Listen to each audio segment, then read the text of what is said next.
তুআযিবহুম ফাইন্নাহুম ইবাদুক ওয়া ইন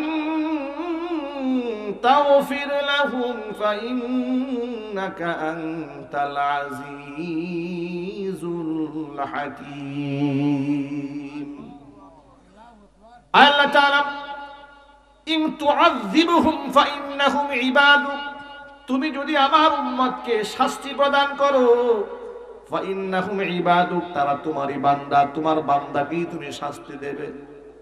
ওয়া ইন তাগফির লাহুম, যদি তুমি তাদেরকে ক্ষমা করে দাও, ফাইন্নাকা আনতাল আজিজুল হাকীম, আল্লাহ তুমি মহা পরাক্রমশালী প্রজ্ঞাময়।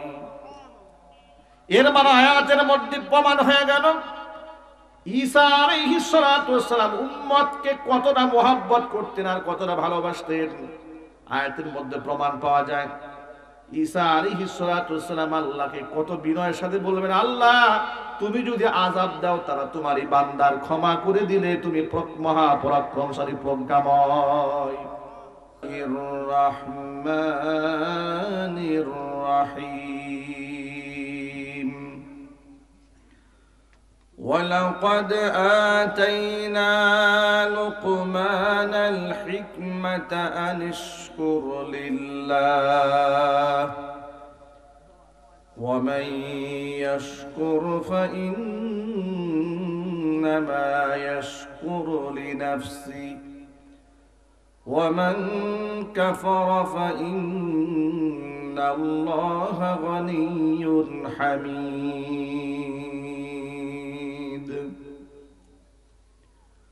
وقال تعالى في شان حبيبه ومحبوبه آمرا ومخبرا إن الله وملائكته يصلون على النبي يا أيها الذين آمنوا صلوا عليه وسلموا تسليما.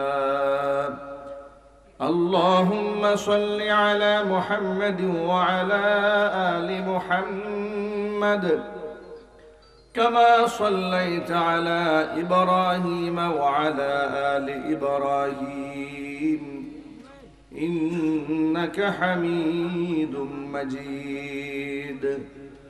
اللهم بارك على محمد وعلى آل محمد كما باركت على إبراهيم وعلى آل إبراهيم إنك حميد مجيد.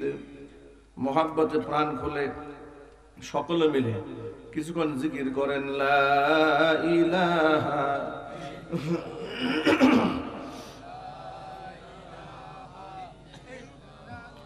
জবান ছেড়ে সকলে পড়েন লা ইলাহা ইল্লাল্লাহ লা ইলাহা ইল্লাল্লাহ লা ইলাহা ইল্লাল্লাহ.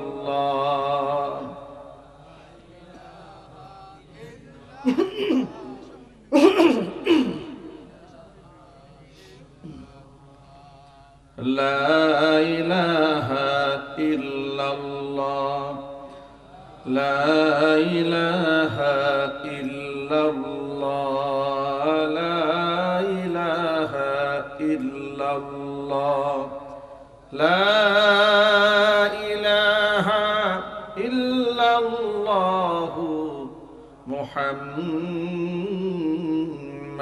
رسول الله সাল্লাল্লাহু আলাইহি ওয়াসাল্লাম। ঐতিহ্যবাহী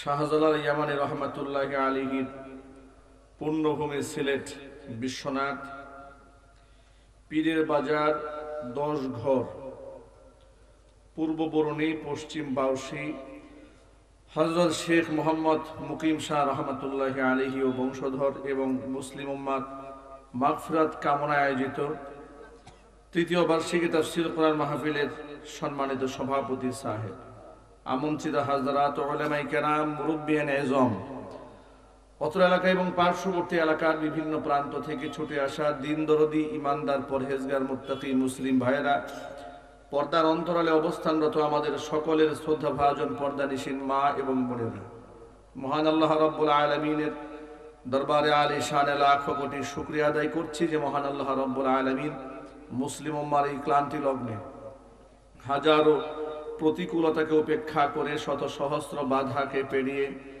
নবী করিম সাল্লাল্লাহু আলাইহি ওয়াসাল্লামের ভাষায় বেহেশতের বাগানের মধ্যে উলামায়ে ইকরামের মাজলিসে, কোরআন হাদিসের মাহফিলে আমাদেরকে বা ওয়াক্ত বা আজমত বা মোহাব্বত শামিল হওয়ার তৌফিক দান করেছেন। এজন্য আপনারা খুশি না বেজার? কম না বেশি? উচ্ছ্বসিত কণ্ঠে, খুশি মনে, মন প্রাণ উজাড় করে আল্লাহ পাকের শেখানো ভাষায় শুকরিয়া আদায় করছি। জবান ছেড়ে দিয়ে সকলে একযোগে বলছি আলহামদুলিল্লাহ। রব্বানা লাকাল হামদ হামদান কাসীরা তাইয়িবান মুবারাকান ফীহি। রব্বানা লাকাল হামদু কামা ইয়ানবাগী লিজালালি ওয়াজহিকা ওয়া আযীমি সুলতানিকা।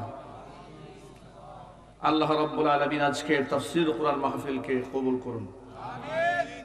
হযরত শেখ মোহাম্মদ মুকিম শাহ রহমাতুল্লাহি আলাইহির কবরকে এবং তার বংশধর যারা দুনিয়া থেকে চলে গেছেন সকলকে আল্লাহ সুবহানাহু ওয়া তাআলা জান্নাতুল ফিরদাউসের সুউচ্চ মাকাম দান করেন। অত্র এলাকার সমস্ত মুর্দিগানের কবরে আযাব আল্লাহ তাআলা কিয়ামত পর্যন্ত বন্ধ করে দিন। কাল হাসরের কঠিন ময়দানে আজকের এই আয়োজন আল্লাহ তাআলা আমাদের সকলের নাজাতের জারিয়া হিসেবে কবুল করেন।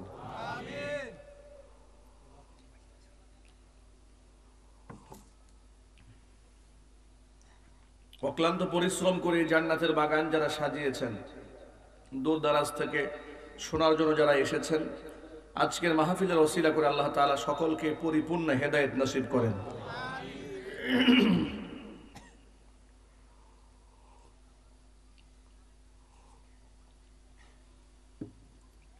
আমার মা বোনেরাও বক্তব্য শুনতে পাচ্ছেন। আল্লাহ তাআলা মা বোনদেরকে আবেদা, জাহেদা, সালিহা, কানিতা হিসেবে কবুল করুন। ভাইরা, কোরআন কারীমের মাহফিলে আমরা কিছু ইলম আজকে হাসিল করতে এসেছি। আল্লাহ তাআলা যেন কোরআন কারীম থেকে ফায়দামন্দ আলোচনা করার তৌফিক আমাদেরকে দান করেন। ইলম দেওয়ার মালিক কে? জোরে বলুন। গোটা পৃথিবীবাসীকে আল্লাহ সুবহানাহু ওয়া তাআলা ইলম দান করেছেন। মানুষকে আল্লাহ তাআলা ইলম দান করে পৃথিবীর সমস্ত মাখলুকাতের উপরে তার শ্রেষ্ঠত্ব মর্যাদাকে আল্লাহ উন্নীত করেছেন। মানুষ শক্তিশালী হওয়ার দিক থেকে শ্রেষ্ঠ নয়, কায়িক দিক থেকে শারীরিক অনেক বড় দেহ, সেদিক থেকেও মানুষ মর্যাদাপূর্ণ নয়। হায়াতের দিক থেকেও মানুষ মর্যাদাপূর্ণ নয়। মানুষকে আল্লাহ সুবহানাহু ওয়া তাআলা মর্যাদা দিয়েছেন ইলমের মাধ্যমে। ওয়ালাকাদ কাররামনা বানি আদম ওয়া হামালনাহুম ফিল বাররি ওয়াল বাহরি। আল্লাহ তাআলা কোরআন মাজিদে বলেছেন, বনি আদমকে আমি সম্মানিত করেছি, তাদেরকে জলে এবং স্থলে আমি আল্লাহ পরিভ্রমণ করিয়েছি। আল্লাহ সুবহানাহু ওয়া তাআলা মানুষকে আসমানি ইলম দিয়ে গোটা সৃষ্টিকুলের মধ্যে সর্বশ্রেষ্ঠ মর্যাদার অধিকারী বানিয়েছেন। শুধু তাই নয়, লাকাদ খলাকনাল ইনসান ফি আহসানি তাকওয়িম। শুধু মর্যাদাগত দিক থেকেই শ্রেষ্ঠ বানিয়েছেন তা নয়, সৌন্দর্যতার দিক থেকেও মানুষকে সৃষ্টির সেরা রূপ আল্লাহ পাক দান করেছেন। ইলম আল্লাহ সুবহানাহু ওয়া তাআলার পক্ষ থেকে আসে। দুভাবে মানুষ ইলম হাসিল করে। এক, ইলম হাসিল করে মানুষ তাজরিবা থেকে, অভিজ্ঞতা থেকে, পঞ্চ ইন্দ্রিয়ের মাধ্যমে মানুষ যা হাসিল করে, যাকে বলা হয় জাগতিক জ্ঞান। আরেকটা ইলম হাসিল করে মানুষ ফেরেশতার মাধ্যমে, ওহীর মাধ্যমে, যাকে ইলমে ওহী বলা হয়। জাগতিক জ্ঞান মানুষ পঞ্চ ইন্দ্রিয় অর্থাৎ চোখ, কান, নাক, জিহ্বা, স্কিন, এর মাধ্যমে মানুষ যে অভিজ্ঞতা হাসিল করে জাগতিক জ্ঞান বলা হয় এটাকে। এই গবেষণা দ্বারা, উপলব্ধি দ্বারা মানুষ অনেক সময় সঠিক জ্ঞান লাভ করে, অনেক সময় তাদের জ্ঞান গবেষণায় ভুলও হতে পারে, দুটোই সম্ভাবনা থাকে। বিজ্ঞান গবেষণা করে এ পর্যন্ত যা আবিষ্কার করেছে পৃথিবীতে, এমন অনেক ঘটনা প্রবাহ আপনারা ইতোমধ্যে শুনেছেন। 2 বছর আগে বিজ্ঞান একরকম কথা বলেছে, 2 বছর পরে তারা আরেক রকম কথা বলেছে। এমনকি পৃথিবীর যে গোলাকার কিনা না ডিম্বাকৃতির, এটা নিয়ে আজও পর্যন্ত বিজ্ঞানীদের মধ্যে নানান ধরনের বক্তব্য আছে। কেউ কেউ বলছে না, ডিম্বাকৃতির নয়, পৃথিবী হচ্ছে চ্যাপ্টা। এমন বক্তব্য অনেক বিজ্ঞানীরা দিয়েছেন। এখনো পর্যন্ত এটা নিয়ে গবেষণা চলছে। এক সময় লোকেরা বলেছে সূর্য ঘুরে চন্দ্র ঘুরে না, আবার বলেছে চন্দ্র ঘুরে সূর্য ঘুরে না, আবার বলেছে পৃথিবী স্থির থাকে, অন্য গ্রহ নক্ষত্র ঘুরে, ইত্যাদি ইত্যাদি। মানুষ এক এক সময় এক একটা বক্তব্য দিয়েছে। আগেই তো বলেছি, মানুষ পঞ্চ ইন্দ্রিয়ের মাধ্যমে গবেষণা করে যা হাসিল করে তা পরিবর্তনশীল, তা চেঞ্জ হতে পারে, ভুল হতে পারে। আসমান থেকে আল্লাহ পাক যে জ্ঞানটা দান করেন মানুষকে, তার মধ্যে ভুল হওয়ার কোনো সম্ভাবনা আছে? যদি বলুন, সম্ভাবনা আছে না? সেই জ্ঞানের মধ্যে আর কোনো ভুল হওয়ার সম্ভাবনা থাকে না। আমি আপনাদের সামনে কোরআন কারীমের 114টি সূরার ভেতরে সূরা লুকমানের একটি আয়াতে কারিমা খুতবার মধ্যে তেলাওয়াত করেছি। আল্লাহ পাক আয়াতের মধ্যে বলছেন, ওয়ালাকাদ আতাইনা লুকমানাল হিকমা, আমি লুকমানকে হিকমত দান করেছিলাম। এই হিকমত লুকমান গবেষণা করে পান নাই, দান করেছেন কে? যদি বলেন, যেহেতু আল্লাহর পক্ষ থেকে এসেছে হিকমা, এই জ্ঞান, তাহলে তার মধ্যে ভুল হওয়ার সম্ভাবনা থাকবে? থাকবে না। আল্লাহর পক্ষ থেকে গোটা বিশ্বের সমস্ত মানুষ মিলে যতটুকু জ্ঞান পেয়েছে সেটা খুব সীমিত। কোরআনে কারীম আল্লাহ পাক বলেন, ওমা উতীতুম মিনাল ইলমি ইল্লা কালিলা, খুব কম ইলম তোমাদেরকে দান করা হয়েছে। মূসা কালিমুল্লাহ আল্লাহ পাকের একজন সম্মানিত নবী। কোরআন মাজিদের মধ্যে সবচেয়ে বেশি বর্ণনা যার এসেছে, যার কওমের ঘটনা কোরআনের মধ্যে সবচেয়ে বেশি বর্ণিত হয়েছে, এর বর্ণনার পেছনে কারণ একটাই, আল্লাহর হাবিব রাহমাতুল লিল আলামিনকে কুফারে কুরাইশরা যখন কষ্ট দিয়েছে, নবী করিম সাল্লাল্লাহু আলাইহি ওয়াসাল্লামকে আল্লাহ সুবহানাহু ওয়া তাআলা মূসা কালিমুল্লাহর উম্মতের ঘটনা শুনিয়ে শুনিয়ে আল্লাহর হাবিবকে আল্লাহ সান্ত্বনা দিয়েছেন। সূরা হিজরের মধ্যে আল্লাহ পাক বলেন, ওয়ামা ইয়াতিহিম মির রাসূলিন ইল্লা কানু বিহি ইস্তাহজিউন, এমন কোন রাসূল মানুষের কাছে আগমন করে নাই যাকে নিয়ে তার উম্মার লোকেরা উপহাস ঠাট্টা বিদ্রুপ করে নাই। প্রত্যেকটা রাসূলকে নিয়ে তার কওমের লোকেরা হাসাহাসি করেছে, বিদ্রুপ করেছে, উপহাস করেছে। এই কথা বলে বলে নবী করিম সাল্লাল্লাহু আলাইহি ওয়াসাল্লামের অশান্ত মনকে আল্লাহ শান্ত করেছেন। সুবহানাল্লাহ। জালিলুল কদর নবী মূসা কালিমুল্লাহ উম্মার সামনে খুতবা দিচ্ছিলেন, এমন সময় তাকে প্রশ্ন করা হলো, মান আলামুন নাস, ও আল্লাহর নবী মূসা আপনি বলুন তো মানুষের মধ্যে সবচেয়ে জ্ঞানী ব্যক্তি কে? মূসা কালিমুল্লাহ বললেন, আনা, আমি হচ্ছি বর্তমান জামানার মানুষদের মধ্যে সবচেয়ে বড় জ্ঞানী। কথাটা হযরত মূসা কালিমুল্লাহ ভুল বলেননি, সঠিকই বলেছেন। কারণ প্রত্যেকটা নবীকে তার জামানার সবচেয়ে বেশি জ্ঞান আল্লাহ পাক দান করেছেন। সেই দিক থেকে নবী মূসা কালিমুল্লাহর কথাটা অযৌক্তিক কিংবা অসত্য নয়, কিন্তু আল্লাহ সুবহানাহু ওয়া তাআলার কাছে কথাটা পছন্দ হয়নি।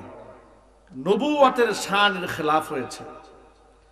তিনি এভাবে বলতে পারতেন, আল্লাহু আ'লাম বিস-সাওয়াব, সঠিক বিষয়টা আল্লাহ পাক ভালো জানেন, কারণ বিষয়টা কিন্তু সেন্সিটিভ ইস্যু। সবচেয়ে জ্ঞানী কে? এটা ইলমের ব্যাপার না। তো এই জবাবটা কোনো নবী বলবে আমি সবচেয়ে ভালো জ্ঞানী, এটা আল্লাহ পাকের পছন্দ হয় না। আল্লাহ সুবহানাহু ওয়া তাআলা মুসা কালিমুল্লাহকে কিছুটা শিক্ষা দেওয়ার জন্য বললেন, মুসা রে, তুমি উম্মার প্রশ্নের জবাবে বলেছো সবচেয়ে বড় জ্ঞানী আমি। এই পৃথিবীর মধ্যে এমনও ব্যক্তি আছে তার কাছে এমন জ্ঞান আছে যে জ্ঞান তোমার কাছে নাই। নাম তার খাদির। আমরা আমাদের প্রচলিত ভাষায় বলি খিজির আলাইহিস সালাম, ঠিক না? কিন্তু হাদিসের ভাষায় শব্দটা খিজির নাই, হাদিসের ভাষায় শব্দটা এসছে খাদির। এই খাদির আলাইহিস সালামের কথা আল্লাহ পাক বললেন। অনেক লম্বা ইতিহাস, লম্বা ঘটনা। তার কাছে নবী মুসা কালিমুল্লাহ গেলেন, তিনি অ্যাকসেপ্ট করতে চাইলেন না, বারংবার উযর পেশ করলেন। এরপরে এক পর্যায়ে সাথী বানালেন। সাথী বানিয়ে একটা নৌকার মধ্যে উঠলেন। নৌকায় আরোহণ করে যাচ্ছেন। এমন সময় একটা পাখি ওই নৌকায় এক মাথায় বসেছে। বসে ঠোঁট দিয়ে চঞ্চ দিয়ে এই মহাসমুদ্র থেকে খানিকটা পানি সে পান করেছে। পাখি পান করার পরে পাখির ঠোঁটের আগায় কিছুটা পানি লেগে আছে। এমন সময় হযরত খাদির আলাইহিস সালাম মুসা কালিমুল্লাহকে বলছে, আল্লাহ নবী মুসা, আপনি বলুন তো, এই পাখিটা যতটুকু পানি ঠোঁটে ধারণ করেছে আর ঠোঁটে যতটুকু পানি লেগে আছে, এই মহাসমুদ্র থেকে সে কত ভাগ পানি নিতে পেরেছে আর কত ভাগ পানি বাকি আছে?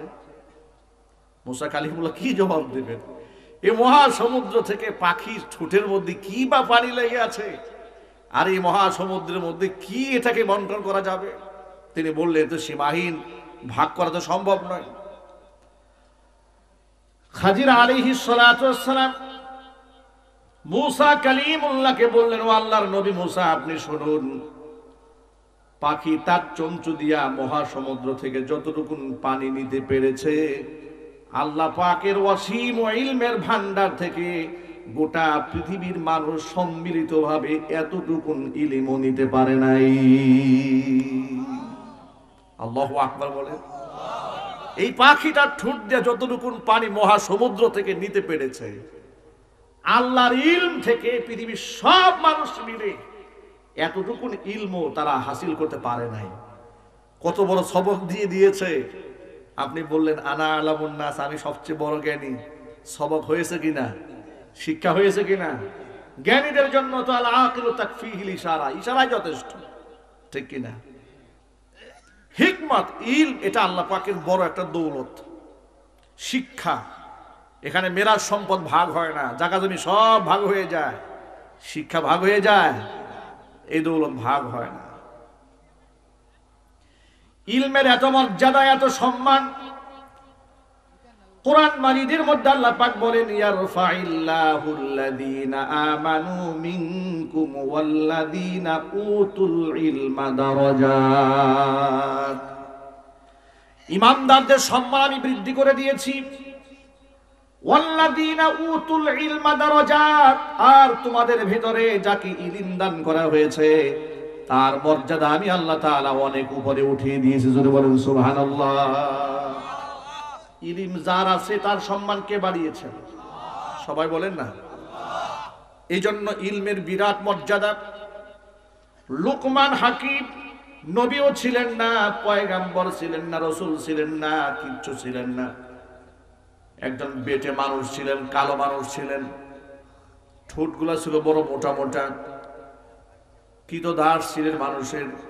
স্বপ্ন যুগে ইলহামের মাধ্যমে আল্লাহ পাক তার কাছে ফেরেশতা পাঠালেন।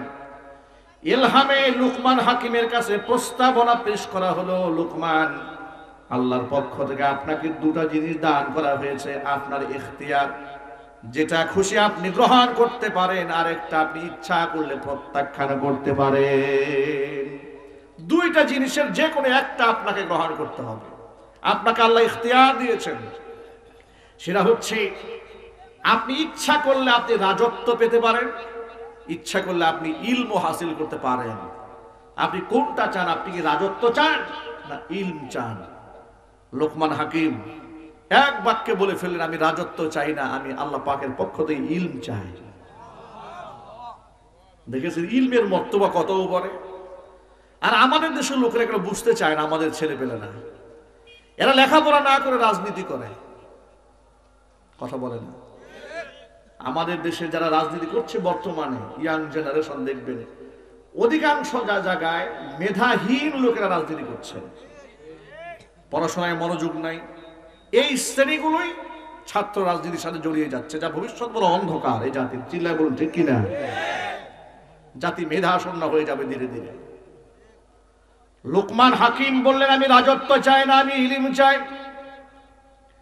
অন্য আরেকটা বর্ণনার মধ্যে এসেছে আল্লাহ সুবহানাহু ওয়া তাআলা লোকমান হাকিমকে ইলহামের মাধ্যমে প্রস্তাব দিয়েছিলেন, তুমি কি নবুয়ত গ্রহণ করবে নাকি হিকমত গ্রহণ করবে?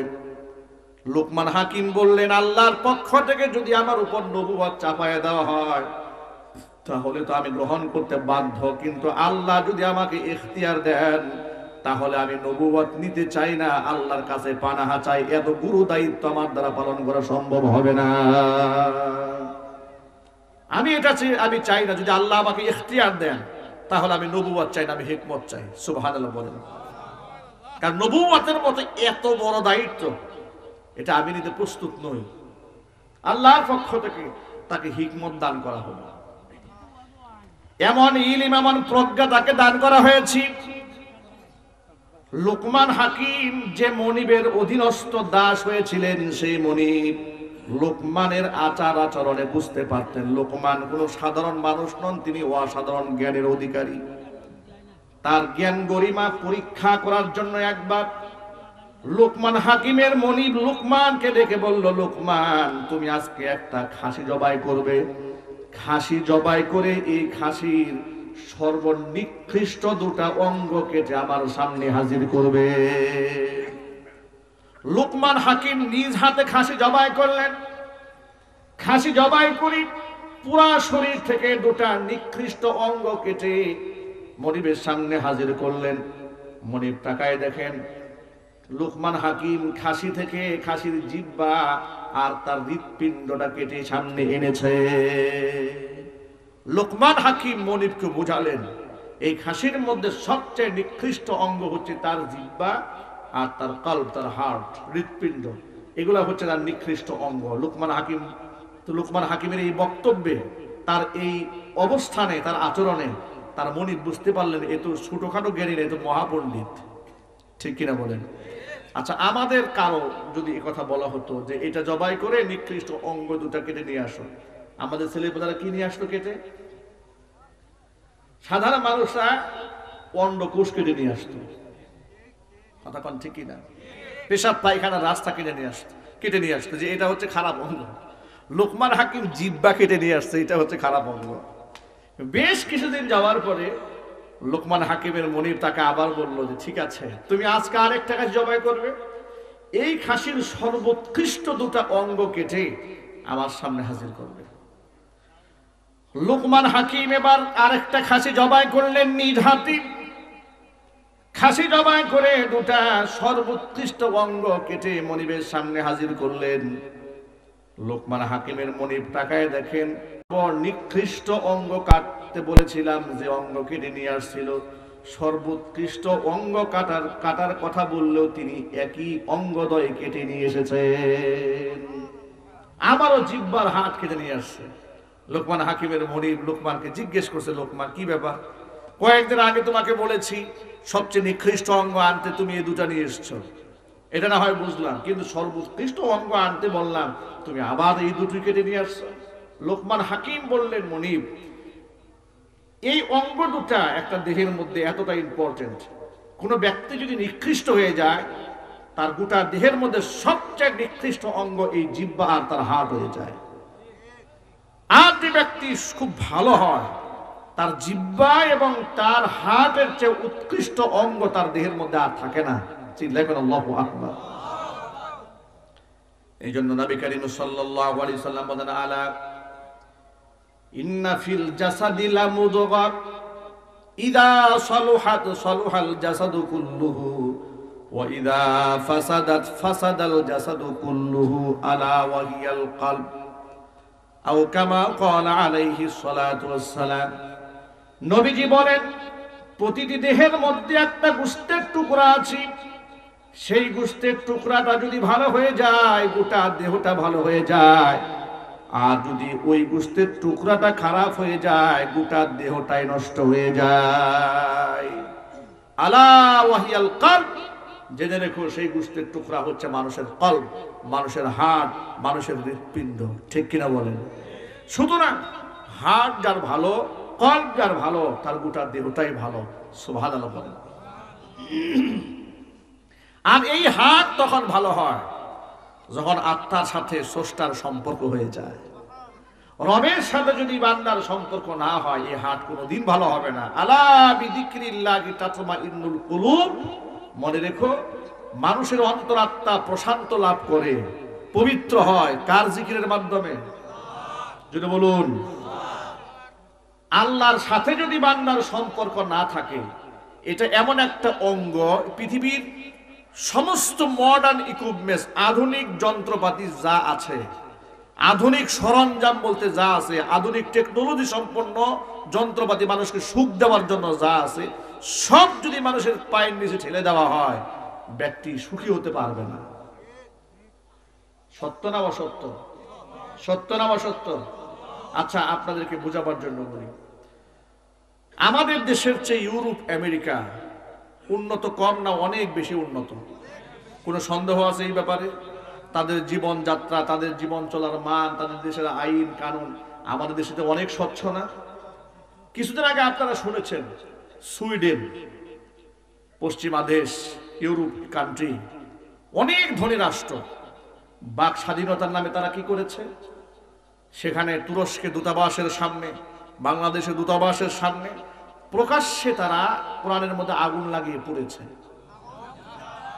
এবং এই ভিডিওটা গোটা বিশ্বব্যাপী মানুষ দেখেছে মুসলমানদের কলিজার মধ্যে তারা অনেক বড় আঘাত দিয়েছে কি বলা হলো ব্যাখ্যায় বলা হলো কি ব্যাখ্যায় বলা হলো যে এটা হচ্ছে বাক স্বাধীনতা এর মানে যে যে কিছুই করতে পারে যে কিছু বলতে পারে এটার নাম নাকি বাক স্বাধীনতা নাউজুবিল্লাহ পড়ে মানুষ যদি আল্লাহর সাথে সম্পর্ক ছিন্ন হয়ে যায় মানুষ যে বালহুম আদল্লু এগুলো জানোয়ারের চাইতেও নিকৃষ্ট হয়ে যায় এটা তার সবচেয়ে বড় প্রমাণ ঠিক কিনা চিল্লায় বলেন কিছুদিন যেতে না যেতে এখনো মাসখানেক ঘটে নাই সময়টা যে লোকটা আগুন দিয়ে কোরআনকে পুড়িয়েছে আল্লাহ পাক তার অন্তরের মধ্যে এমন জ্বালা যন্ত্রণা সৃষ্টি করেছে অশান্তির আগুন জ্বালিয়ে দিয়েছে সে নিজে আত্মহত্যা করে কদিন আগে মরেছে এখন আপনাদের কাছে বিষয়টা বোঝাবার জন্য বলি এই সেই রাষ্ট্র সুইডেন যারা 3 বছর আগে তারা একটি মৃত্যু পথ আবিষ্কার করেছে তাদের দেশে আত্মহত্যা করার সুব্যবস্থা আছে এমন একটা যন্ত্র তারা আবিষ্কার করেছে আধুনিক টেকনোলজি সম্পন্ন এত আধুনিক সেটা তারা দাবি করেছে যারা বানিয়েছে বিজ্ঞানীরা দাবি করেছে সর্বোচ্চ 60 সেকেন্ডের ভিতরে ব্যথাবিহীন যন্ত্রণাবিহীন আত্মহত্যা করার সুব্যবস্থা আচ্ছা এই উন্মাদ এবং পাগলগুলা যে দাবি করলো ব্যথা এবং যন্ত্রণাবিহীন উনি মরল একটা মানুষ মরার পরে কেউ এসে স্টেটমেন্ট দিছে নাকি কথা বলে না মরার পরে কেউ এসে বলছে নাকি যে ভাই কি দারুণ একটা জিনিস বানাইছে এখন থেকে যাদের মরতে মনে চায় সব এখানে ঢুকবে না ঈশা কারণ আমি কয়েকদিন আগে মরছি কোনো ব্যথা পাই নাই এমন পাগলামি বক্তব্য কেউ দিয়েছে কোরআন বলেছে সাকারাতুল মাউত তো হক ঠিক কিনা বলেন মুসা কালিমুল্লাহর কাছে স্বপ্ন যুগে প্রশ্ন করা হয়েছিল আপনার কাছে মৃত্যু যন্ত্রণার অভিজ্ঞতা কেমন মুসা কালিমুল্লাহ বলেছে জীবন্ত একটা খাসির চামড়া ছিঁড়ে ফেললে খাসির যে অনুভূতি হবে আমার কাছে মৃত্যু যন্ত্রণার অনুভূতি ঠিক তেমন নূহ আলাইহিস সালাতু ওয়াস সালামের ছেলে কেনান তিনি ইন্তেকাল করেছেন তার কবরের সামনে গিয়ে ঈসা রূহুল্লাহ আল্লাহ পাকের এক সম্মানিত নবী যিনি এখনো পর্যন্ত বেঁচে আছেন আল্লাহ পাক তাকে বাঁচিয়ে রেখেছেন কিয়ামতের আগে দুনিয়াতে তাকে পাঠাবেন নাম কি ঈসা আলাইহিস সালাতু ওয়াস সালাম তাকে আল্লাহ পাক একটা মুজিজা দান করেছিলেন মৃত ব্যক্তির কবরের সামনে গিয়ে দাঁড়িয়ে যদি কুম্বি ইজনিল্লাহ বলতেন তাহলে কবর থেকে শত হাজার বছরের পুরাতন লাশ জীবিত হয়ে গায়ে কাফন পরে জমিনে দাঁড়িয়ে নবী ঈসা রূহুল্লাহকে সালাম জানিয়েছে। আল্লাহু আকবার বলেন। এটা ছিল তার মুজিজা। মানে এই জীবিত হওয়া দুনিয়ার স্বাভাবিক জীবিত হওয়ার মতো না, এটা হচ্ছে একটা তার মুজিজা স্বরূপ ব্যক্তি দাঁড়িয়ে যেত, তাকে সালাম দিত। এবং জীবনে তিনি 5 বার এটা অ্যাপ্লাই করেছেন। কয়বার? 5 বার। একবার কেনানের কবরের সামনে গিয়ে যখন সে ডাক দিয়েছে, তখন থেকে 3000 বছর আগে সে মারা গেছে। কত বছর আগে? কখন থেকে? যখন থেকে ঈসা আলাইহিস সালাম তাকে কবরে ডাক দিয়েছে তখন থেকে 3000 বছর পূর্বে সে মারা গেছে। সেই কবরের সামনে গিয়া ঈসা আলাইহিস সালাতু সালাম বললেন, কুম বিইজনিল্লাহ, তুমি আল্লাহর হুকমে দাঁড়ায় যাও। লাশ কাফনের কাপড় পেঁচাইয়া কবর থেকে দাঁড়ায় গেছে। দাঁড়িয়ে ঈসা আলাইহিস সালাতু সালামকে সালাম দিয়েছে। ঈসা আলাইহিস সালাতু সালাম তার দিকে অবাক বিস্ময়ে তাকিয়ে বলছে, ব্যাপারটা কি? তোমার দাড়ি চুল সব সাদা কেন? দাড়ি সাদা কেন? তাফসীর কিতাবের মধ্যে এসেছে, তিনি জবাব দিয়ে বললেন যে আমার দাড়ি তো সাদা ছিল না। আপনারা মনে রাখবেন, ইব্রাহিম আলাইহিস সালাতু সালামের আগ পর্যন্ত পৃথিবীতে যত মানুষ আল্লাহ পাঠিয়েছেন, আদম থেকে শুরু করে ইব্রাহিম নবী পর্যন্ত, পৃথিবীর কোনো মানুষের দাড়ি আর চুলের একটা পশমও পাকে না। আল্লাহু আকবার বলেন। প্রথম মানুষ ইব্রাহিম আলাইহিস সালাতু সালাম, যার দাড়ি পেকেছে, প্রথম মানুষ এই পৃথিবীতে। এই সূত্র আপনারা অনেকেই জানেন না। ইব্রাহিম আলাইহিস সালাতু সালাম যখন দেখলেন দাড়ি সাদা হচ্ছে, তিনি আল্লাহর কাছে জানতে চাইলেন, আল্লাহ এটা কি, দাড়ি এমন সাদা হচ্ছে কেন? আল্লাহর পক্ষ থেকে জবাব দেওয়া হলো, ওয়াহাদা ওয়াকার, এটা হচ্ছে ভারিত্ব, এটা ওয়েটনেস, এটা মর্যাদার প্রতীক। চিল্লায় বলেন সুবহানাল্লাহ।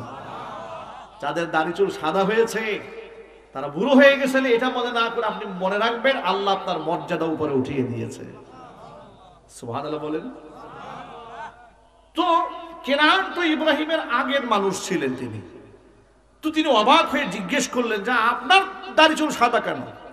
দাড়ি চুল তো সাদা হয়েছে ইব্রাহিম আলাইহিস সালামের পর থেকে, আপনার দাড়ি চুল সাদা হলো কি করে?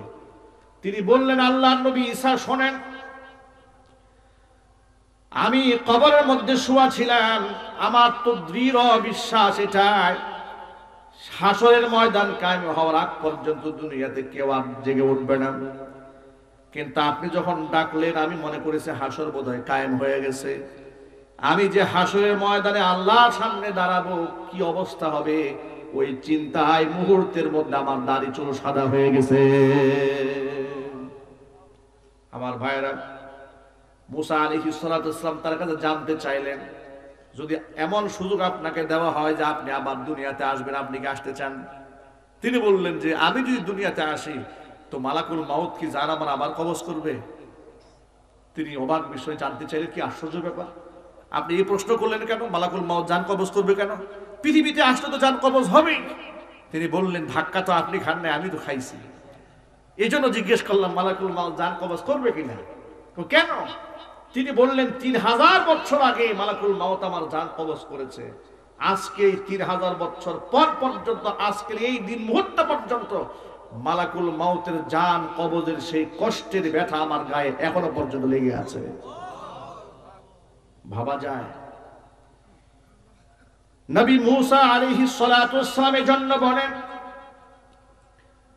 জান কবজ করা মৃত্যুর অভিজ্ঞতা আমার কাছে এমন যেমন কোন একজন ব্যক্তি কোন একটা খাসির, জীবন্ত খাসির গা থেকে চামড়া টেনে ছিঁড়ে ফেলে দিয়েছে।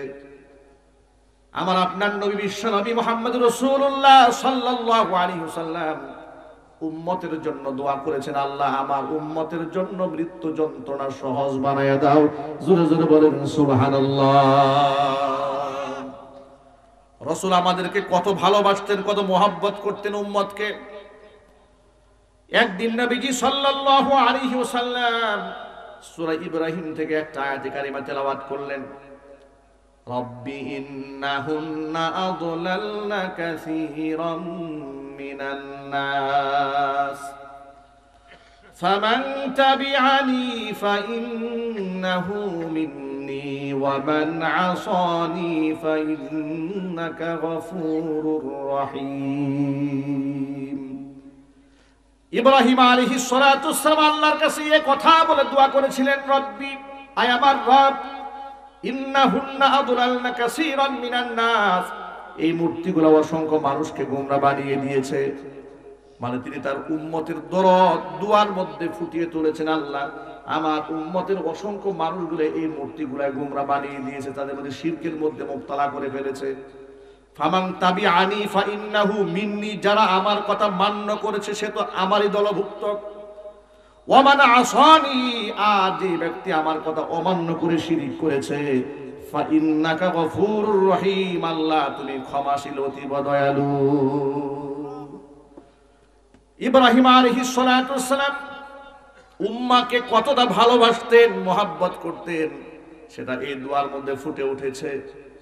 এবার আল্লাহর হাবিব সাল্লাল্লাহু আলাইহি ওয়াসাল্লাম কোরআন যে আয়াতের মধ্যে ঈসা আলাইহিস সালাতু ওয়াসসালাম তার উম্মতকে কতটা ভালোবাসেন তা প্রমাণ পাওয়া যায়।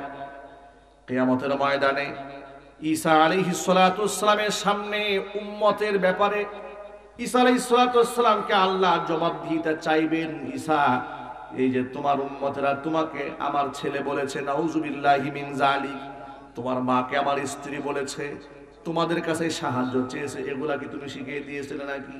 তখন তিনি বলবেন, আল্লাহ আমি তো কিচ্ছু জানি না, এগুলো একমাত্র তুমি আমাকে যা বলতে বলেছো সে কথাই ওদেরকে বলেছি, এছাড়া বিকল্প কিছু বলি নাই। অনেক লম্বা ইতিহাস তো আমি বলবো না, শুধু শিক্ষাটা বলবো। সর্বশেষ ঈসা আলাইহিস সালাতু ওয়াসসালাম আল্লাহর কাছে একটা দোয়া করবেন, হুজুর এই দোয়াটা পাঠ করলেন, ইন তুআযিবহুম ফাইন্নাহুম ইবাদুক ওয়া ইন তাগফির লাহুম ফাইন্নাকা আনতাল আজিজুল হাকীম। আল্লাহ তাআলা ইন তুআযিবহুম ফাইন্নাহুম ইবাদুক, তুমি যদি আমার উম্মতকে শাস্তি প্রদান করো, ফাইন্নাহুম ইবাদুক, তারা তোমারই বান্দা, তোমার বান্দাকেই তুমি শাস্তি দেবে। ওয়া ইন তাগফির লাহুম, আর যদি তুমি তাদেরকে ক্ষমা করে দাও, ফাইন্নাকা আনতাল আজিজুল হাকীম, আল্লাহ তুমি মহাপরাক্রমশালী প্রজ্ঞাময়। এর মানে আয়াতের মধ্যে প্রমাণ হয়ে গেল ঈসা আলাইহিস সালাতু ওয়াসসালাম উম্মতকে কতটা মহব্বত করতেন আর কতটা ভালোবাসতেন। আয়াতের মধ্যে প্রমাণ পাওয়া যায় ঈসা আলাইহিস সালাতু ওয়াসসালাম আল্লাহকে কত বিনয়ের সাথে বলবেন, আল্লাহ তুমি যদি আযাব দাও তারা তোমারই বান্দার, ক্ষমা করে দিলে তুমি মহাপরাক্রমশালী প্রজ্ঞাময়। দুটো আয়াত তেলাওয়াত করার পরে ফারাফা ইয়াদাইহি, নবীজি আবার নিজে দুটো হাত উত্তোলন করলেন, এরপরে চোখের পানি ছেড়ে আল্লাহুম্মা উম্মতি আল্লাহুম্মা উম্মতি বলে কান্নায় ভেঙে পড়লেন। নবীজি সাল্লাল্লাহু আলাইহি ওয়াসাল্লামের চোখের পানি দেখার পর আল্লাহ পাক জিবরিল আলাইহিস সালাতু ওয়াসসালামকে পাঠিয়ে দিলেন, জিবরাইল যা আমার হাবিব আমার দুষ্ট কেন কান্না করে জিজ্ঞেস কর। এক বাক্যে জবাব দেয়া বলেন, নবীজি কেন কান্না করছে এটা কি আল্লাহ জানেন না? জুড়ে বলেন, আল্লাহ জানেন না? আল্লাহ পাক আলিমুম বিদাতিস সুদূর, মানুষের অন্তরে হালাত জানেন। এরপর আল্লাহ পাক জিবরিল আলাইহিস সালাতু ওয়াসসালামকে পাঠিয়ে দিলেন, জিবরাইল যা আমার হাবিবের কাছে গিয়ে জিজ্ঞেস কর কেন কান্দে, কি চায় আমার কাছে। জিবরাইল আলাইহিস সালাতু ওয়াসসালাম চলে আসলেন, এসে রাসূলকে প্রশ্ন করে বলছেন, মা ইউবকিকা ইয়া রাসূলুল্লাহ, ও আল্লাহর রাসূল কেন আপনি কাঁদেন? নবীজি উম্মতের ব্যাপারে যা বলার তা বলে দিলেন। আল্লাহ রাব্বুল আলামিনের কাছে জিবরিল আলাইহিস সালাতু ওয়াসসালাম চলে গেলেন এবং নবীজি যা বলে দিয়েছেন তা আল্লাহর কাছে তিনি শোনালেন। এবার আল্লাহ পাক বলেন, জিবরাইল যাও আমার হাবিবকে গিয়া বলো আমার হাবিব যেন চোখের পানি মুছে ফেলে, আমার পক্ষ থেকে ঘোষণা জানায় দাও, ইন্না সানুরজিকা ফি উম্মাতিকা ওয়ালা নাসুকা। নবীজি আপনি চোখের পানি মুছে ফেলেন, আপনার উম্মতের ব্যাপারে আমার ওয়াদা থাকলো, আপনার উম্মতের ব্যাপারে আমি আপনাকে সন্তুষ্ট করে দেব।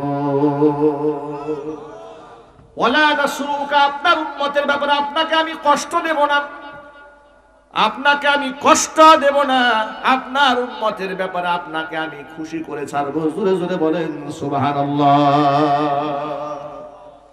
আল্লাহ নবী সাল্লাল্লাহু আলাইহি ওয়াসাল্লাম উম্মতকে কত মোহাব্বত করতেন, কত ভালোবাসতেন। আমার ভাইয়েরা, সকল ভাইদেরকে কথা বুঝাতে চেয়েছি আমি, আল্লাহ পাক তার হাবিবকে মোহাব্বত করেছেন, তার হাবিব উম্মাকে বড় মোহাব্বত করেছেন, ভালোবেসেছেন। এই জন্য আমার প্রিয় যে সমস্ত ভাইরা সামনে বসে আছেন, মনে রাখবেন মুহাম্মদ রাসূলুল্লাহ সাল্লাল্লাহু আলাইহি সাল্লামের সাথে হৃদয়ের সম্পর্ক যদি না থাকে, কিয়ামতের ময়দানে মুক্তি পাওয়া যাবে না। হুজুরকে মোহাব্বত করা, আল্লাহ রাসূলকে ভালোবাসা, এটা ঈমানের সাথে শর্ত হিসেবে জুড়ে দেওয়া হয়েছে।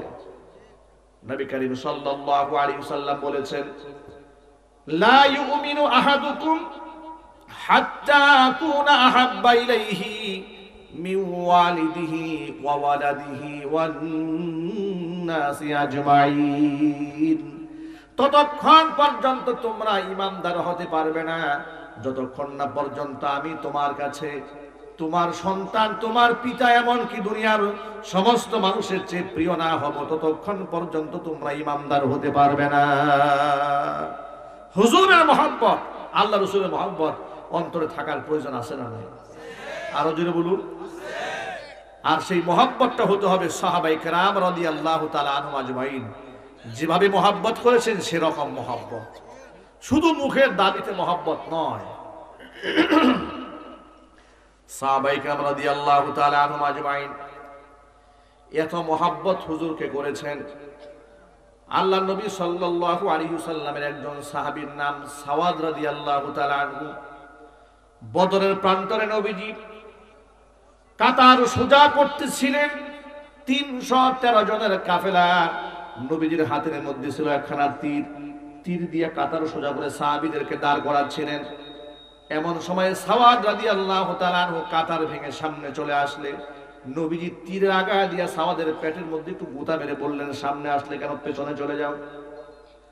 সাওয়াদ রাদিয়াল্লাহু তাআলা আনহু পেছনে গিয়ে বলে, ইয়া রাসূলুল্লাহ, ইয়া হাবিবাল্লাহ, আপনি আপনার হাতের তীর দিয়ে আমার পেটের মধ্যে গুঁতো মেরেছেন, আমি বড় আঘাত পেয়েছি, কষ্ট পেয়েছি, আমি বদলা নিতে চাই। রহমাতুল লিল আলামিন, রহমানুর রহিম আল্লাহ সুবহানাহু ওয়া তাআলা যার সামান্য কষ্ট বরদাস্ত করেন নাই, যার কাছ থেকে প্রতিশোধ মানুষ নেবে দূরের কথা, পৃথিবীর কোন কুফফার যদি যার ব্যাপারে চোখ রাঙায় কথা বলেছেন, আল্লাহ তার বিরুদ্ধে কোরআনে কারীমের আয়াত নাজিল করে অ্যাকশনের ঘোষণা দিয়েছেন। সেই রহমতের নবীর কাছ থেকে প্রতিশোধ নেবে একজন সাহাবী, অবাক ব্যাপার। হুজুর কাল বিলম্ব না করে তার হাতের তীরটা হাতের মধ্যে উঠাই দেন, নাও প্রতিশোধ নাও। সাওয়াদ রাদিয়াল্লাহু তাআলা হাতের মধ্যে তীরখানা নিয়ে বলছেন, নবীজি, আপনি যখন আপনার তীর দিয়ে আমার পেটের মধ্যে গুঁতো মেরেছিলেন, আমার গায়ের মধ্যে কোনো জামা ছিল না, কিন্তু আপনার গায়ের মধ্যে চাদর আছে, চাদরখানা আপনি আগে সরান। নবীজি চাদরটা সরাই দেন, দেহ উন্মুক্ত করে দিলেন। সাওয়াদ রাদিয়াল্লাহু তাআলা হুজুরকে জড়ায় ধরে দেহের মধ্যে চুমা খাইতে থাকলেন আর চোখের পানি ছাড়া শুরু করে দিলেন। নবীজি সাওয়াদ রাদিয়াল্লাহু তাআলা আনহুকে ডেকে বললেন, সাওয়াদ এমনটা কেন করলে? সাওয়াদ বললেন, নবীজি, আমরা 313 জন নিরস্ত্র, প্রতিপক্ষ 1000 সশস্ত্র, জানি না এই জিহাদের ময়দান থেকে গাজীর মর্যাদা নিয়ে বাড়ি ফিরতে পারি নাকি শাহাদাতের পেয়ালা পান করে দুনিয়া থেকে বিদায় হয়ে যায়। ইয়া রাসূলুল্লাহ, এটা আপনার পবিত্র বদনের সাথে, দেহ মোবারকের সাথে আমার দেহটা লাগানোর জন্য একটা সৌভাগ্যের জন্য একটা রাস্তা অবলম্বন করতেছিলাম, খুঁজতেছিলাম, কৌশল অবলম্বন করলাম, যাতে করে আপনার মুবারক দেহের সাথে আমার দেহটা লাগার কারণে আমার জীবনটাই ধন্য হয়ে যায়। আমার ভাইরা, এভাবে আল্লাহর হাবিব সাল্লাল্লাহু আলাইহি সাল্লামকে সাহাবায়ে কেরাম বড় মহব্বত করতেন। সাদ ইবনে মুআয রাদিয়াল্লাহু তাআলা আনহু হুজুর একজন বিখ্যাত সাহাবী। বিখ্যাত এই সাহাবী গজওয়ায়ে আহজাবের ভেতরে আহত হয়েছিলেন, গায়ের মধ্যে তীর বিদ্ধ হয়ে গিয়েছিল, জীবনটা সংকটাপূর্ণ ছিল। এমন সময় তিনি আল্লাহর কাছে এই কথা বলে দোয়া করলেন, রব্বুল আলামিন, আমি জানি না কুফফার কুরাইশদের সাথে মুসলমানদের আজও পর্যন্ত কোনো জিহাদ বাকি আছে নাকি। কুফফার কুরাইশ যারা আমার রাসূলকে গালমন্দ করেছে, আমার নবীকে শারীরিকভাবে নির্যাতন করেছে, মানসিকভাবে নির্যাতন করেছে, এমনকি এলাকা থেকে তাড়িয়ে পর্যন্ত দিয়েছে। আমার রাসূলের দুশমন কুফফার কুরাইশ, তাদের সাথে মুসলমানদের যদি লড়াই আজও বাকি থেকে থাকে, আল্লাহ তোমার কাছে আমার দরখাস্ত, এই আঘাতে যেন আমার শাহাদাত কবুল না হয়ে যায়। কারণ আমার জীবনে একটা স্বপ্ন, নবীর দুশমনদের সাথে আমি লড়তে লড়তে মরতে চাই। আল্লাহু আকবার বলেন। কথার ওজন কত বুঝতে পেরেছেন? আমি রাসূলের দুশমনদের সাথে লড়তে লড়তে শহীদ হতে চাই। আল্লাহু আকবার বলেন। তারা আমার আপনার মতো সুবিধাবাদী মুসলমান ছিলেন না, জীবনের ঝুঁকি নিয়েছেন আল্লাহর জন্য, কোরআনের জন্য, ইসলামের জন্য, রাসূলের জন্য। আমরা তো ঝুঁকি নেব দূরের কথা, আমরা বক্তব্য দেওয়ার আগে, কাজ করার আগে আগে চিন্তা করি আমার পেট আর পিঠ ঠিক আছে কিনা। আওয়াজ নাই। পেট আর পিঠ ঠিক, হুজুরের বক্তব্য ঠিক, আর সব ঠিক। পেট আর পিঠ আগে যারা সেট করতে না পারে তারাই মুসিবতের সম্মুখীন হয়ে যায়। চিল্লা বলেন না ঠিক কিনা? আমার ভাইরা, সাদ বিন মুআজ রাদিয়াল্লাহু তাআলা আনহু আল্লাহর কাছে দরখাস্ত পেশ করলেন, রব্বুল আলামিন কুফফার কুরাইশদের সাথে নবীর দুশমন যারা আমার রাসূলকে কষ্ট দিয়েছে, ওদের সাথে আমি লড়তে চাই। এটা আমার মনের একটা স্বপ্ন। নবীর দুশমন, তাদের সাথে আমি লড়তে লড়তে মরতে চাই।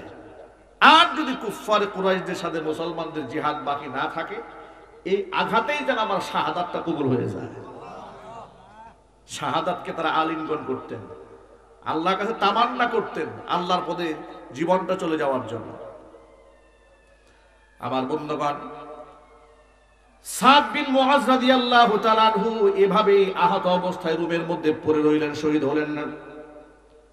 আল্লাহ নবী সাল্লাল্লাহু আলাইহি ওয়াসাল্লাম তার গৃহে তাকে রেখে হুজুর তার আপন হুজরাখানায় আসলেন।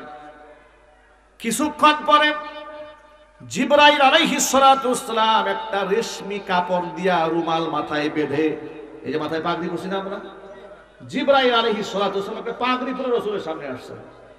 এমন সাধারণ সাদা কাপড় দিয়ে পাগড়ি পরে আসে নাই, রেশমি রুমাল দিয়ে পাগড়ি পরে আসছে। সুবহানাল্লাহ বলেন। রেশমি রুমালে পাগড়ি বেঁধে হুজুরের সামনে হাজির হয়ে বলছে, ইয়া রাসূলুল্লাহ, আপনার উম্মতের মধ্যে আজকে কে মারা গিয়েছে? হুজুর অবাক হয়ে গেলেন, কেন, কি হয়েছে? কে মারা গিয়েছে? তার রূহ আসমানে যাওয়ার পরে তার রূহ নিয়ে ফেরেশতা মহলে এমন আনন্দের ঢেউ বয়ে যাচ্ছে যে আল্লাহর আরশ পর্যন্ত কেঁপে উঠেছে। ইহতাজ্জালাহু আরশুর রহমান, আল্লাহ আরশ কেঁপে উঠেছে, ফেরেশতাদের আনন্দের হিল্লোল বয়ে যাচ্ছে তার রূহ নিয়ে। হুজুর এক দৌড় দিলেন, সাদ বিন মুআজ রাদিয়াল্লাহু তাআলা আনহু আহত হয়েছিল, তার ঘরে গেলেন। গিয়ে দেখেন সাদ বিন মুআজ রাদিয়াল্লাহু তাআলা আনহুর নিথর দেহটা পড়ে আছে, আর আত্মাটা শাহাদাতের মর্যাদা নিয়ে আল্লাহর দরবারে পৌঁছে গেছে। ভাইরা, এখান থেকে একটা সবক নিতে হবে। সাদ বিন মুআজ রাদিয়াল্লাহু তাআলা আনহু হুজুরকে কত মহব্বত করতেন, কত ভালোবাসতেন। আল্লাহ এই আঘাত যেন আমার শাহাদাত কবুল না হয়, যদি কুফফারে কুরাইশদের সাথে লড়াই বাকি থেকে থাকে। আসলে বাকি তো আর ছিল না। কুফফারে কুরাইশদের সাথে কি আর জিহাদ হয়েছে? না, আর জিহাদ হয় নাই। আল্লাহ সুবহানাহু ওয়া তাআলা সাদ বিন মুআজ রাদিয়াল্লাহু তাআলা আনহু দুআকে কবুল করে নিয়েছেন। আমার ভাইরা, সবক নিতে হবে আমাদের সকলকে এখান থেকে। হুজুরকে মহব্বত করা ঈমানের শর্ত করে দেওয়া হয়েছে। নবীজির মহব্বত অন্তরে থাকতে হবে, আর সেটা শুধু মুখে দাবি করলে হবে না, আল্লাহর নবীর কাছ থেকেই তার প্রমাণ নিতে হবে মহব্বত কাকে বলে। হুজুর বলেন, মান আহাব্বা সুন্নতি ফাকাদ আহাব্বানি ওয়া মান আহাব্বানি কানা মাই ফিল জান্নাহ। যেই ব্যক্তি আমার সুন্নতকে মহব্বত করবে সেই ব্যক্তি আমি নবীজিকে মহব্বত করবে, আর যে ব্যক্তি আমি নবীজিকে মহব্বত করবে সেই ব্যক্তি আমি নবীজির সাথে জান্নাতি হবে। জোরে বলেন সুবহানাল্লাহ। সুতরাং আমার যুবক ভাইরা, আমরা কি রাসূলের সুন্নাহ ভিত্তিক জীবন পরিচালনা করতে পারবো না? ইনশাআল্লাহ।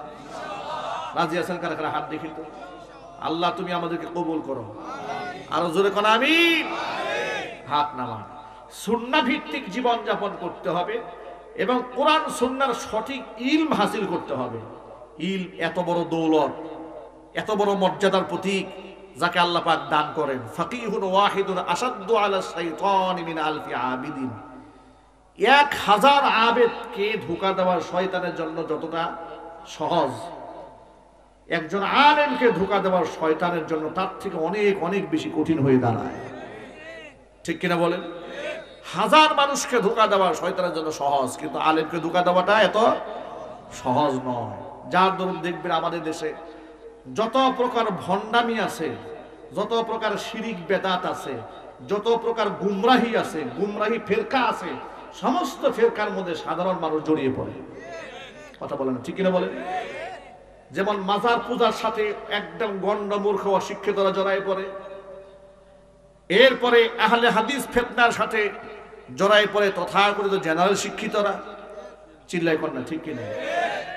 আহলে কোরআন যারা দাবি করছে নিজেদেরকে, কোরআনই আমাদের জন্য যথেষ্ট, হাদিসের দরকার নাই, খোঁজখবর নিয়ে দেখবেন তারা অনেকেই বড় বড় বিসিএস ক্যাডার ডক্টরেট করে বসে আছে, শিক্ষিত নামক অশিক্ষিত।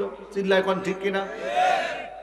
এরপরে কয়েকদিন আগে এক শিক্ষিতকে দেখলাম ফেসবুক লাইভে এসে বলছে যে আমাদের ইমানের অবস্থাটা এত ঠুনকো কেন? কেন? যে কোরআনে আছে আল্লাহ তাআলা আদম সৃষ্টি করেছেন, তার থেকে হাওয়া সৃষ্টি করেছেন, তার থেকে মানুষ সৃষ্টি করেছেন। তো এতটুকু ইমান থাকার পরে ডারউইনের মতবাদ বইয়ে ঢুকাইলে সমস্যাটা কি? যে ডারউইন একটা মতবাদ থাক না বইয়ের মধ্যে, অসুবিধা কি? আমাদের ইমান তো শক্ত। নাউজুবিল্লাহ বলবেন না?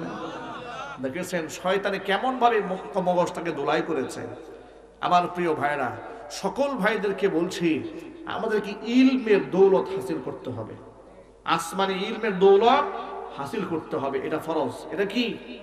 আরো জোরে বলেন। এই ইলম লোকমান হাকিম হাসিল করেছেন, মর্যাদা কমেছে না বেড়েছে? অনেক অনেক উপরে উঠেছে। লোকমান হাকিম খুতবা দিচ্ছেন, এমন সময় এক ব্যক্তি মাঝখান থেকে দাঁড়িয়ে গেছে, দাঁড়িয়ে বলছে যদি অনুমতি দেন একটা প্রশ্ন করবো। লোকমান হাকিম বলে অবশ্যই প্রশ্ন করতে পারে। লোকটা বলছে যে আপনার মতো একটা লোক দেখতে, একটা লোক আমার সাথে ছাগল চড়াইতো মরুভূমিতে, লোকটা কি আপনি নাকি? লোকমান হাকিম বলছে হ্যাঁ, সে লোকটা আমি। যে তোমার সাথে ছাগল চড়াতো, মেষ চড়াতো, ভেড়া বকরি দুম্বা চড়াতো, আমি সে রাখাল লোকটা, আমি সে লোকমান। তিনি অবাক বিষয় জানতে চাইলেন, আমি তো সেই রাখালই রয়ে গেলাম, আপনি আজকে লোকমান হাকিম হয়ে গেলেন কেমনে? লোকমান হাকিম বলেন, আল্লাহর বান্দা, আমি বেশ কয়েকটা আমল করেছি, যে আমলগুলো তুমি যদি করো আল্লাহ পাক তোমাকেও লোকমান হাকিম বানিয়ে দিবেন। আমি আমার জবানকে হিফাজত করেছি, কোনদিন কোনো অহেতুক কথা বলিনি। আমি আমার জবানকে হিফাজত করেছি, আমি আমার আত্মীয়দেরকে মূল্যায়ন করেছি, মেহমানদারি করেছি, আমি কোনদিন ওয়াদা খেলাফ করিনি। জোরে জোরে বলেন সুবহানাল্লাহ। এই কাজগুলো আমি করেছি, তুমি যদি এগুলা করো আল্লাহ তোমাকেও লোকমান হাকিম বানায় দিবেন। ভাইরা আমার, ইলমের দৌলত হাসিল করলেন হযরত লোকমান, শিরক থেকে নিজে বাঁচলেন। সন্তানকে বলেন, ইয়া বুনাইয়া লা তুশরিকি বিল্লাহ, ও আমার বৎস, আল্লাহর সাথে শরীক স্থাপন করো না। ইন্না শিরকা লা যুলমুন আযীম, শিরক করা হচ্ছে ভয়াবহ জুলম, মারাত্মক জুলম আল্লাহর উপরে। শিরক করা কি? জোরে বলেন তো। যুলমুন আযীম। আচ্ছা, শিরককে জামবুন আযীম না বলে যুলমুন আযীম কেন বললেন? শিরককে জুলুম বলা হলো কেন? জুলুম কাকে বলে? জুলুম হচ্ছে ওয়াদউস শাইই ফি গায়রি মাহাল্লিহি, যে জিনিস যে পাত্রে যেখানে রাখা দরকার সেখানে না রেখে আপনি অন্যত্র রাখলেন, এটাকে কি বলা হয়? জুলুম বলা হয়। যেমন একজন আলেম, তিনি আপনার সম্মানের পাত্র, আপনি সম্মান না করে জুলুম করলেন। এই জুলুম তো বাংলাদেশে এখন আর নাই। কথা বলেন, জুলুম তো নাই বাংলাদেশে। আচ্ছা, আল্লাহ জালেমদেরকে হেদায়েত দান করুন। চিল্লা কোন আমিন। আল্লাহ মাহমুদুল হক হাফিজাহুল্লাহ গতকালকে একটা ভিডিও দেখলাম, কারাগার থেকে আনা হয়েছে, সম্ভবত কোর্টে আনা হয়েছে মনে হয়। তার ছোট্ট বাচ্চা, 7 বছর বয়স, বাচ্চাটা সালাম দিচ্ছে বাবাকে, রেকর্ড হয়েছে। আসসালামু আলাইকুম, বাবাকে সালাম দিচ্ছে। বাবার হাতের মধ্যে বেড়ি পরা, কড়া পরানো, বুলেট প্রুফ জ্যাকেট পরা, মাথার মধ্যে হেলমেট পরা। আহারে, একজন আলেম সালাম দিচ্ছে।